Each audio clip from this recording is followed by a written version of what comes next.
Resultat: Alice Jogevall, Jennes Clash. Felfri i båda faserna, tid 20,0 sekunder. Den andra testens vidare. Eftersom resultatet för Vilda Michelotti är felfri i båda faserna, tid 17,3. Jag ska till Chaparra först.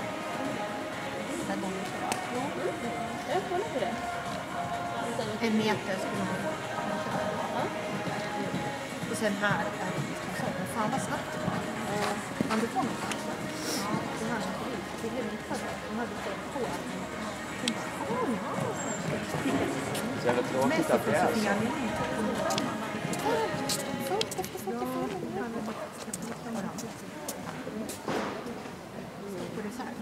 Men ja. Det är ändå själv är ändå för dig själv. Jag vet inte hur jag Ja, det kan vara precis så. Nu ska vi gå ner. Men nu ska de ju bygga en till bana där. Det blir skitbra. Ska jag mycket kaffe?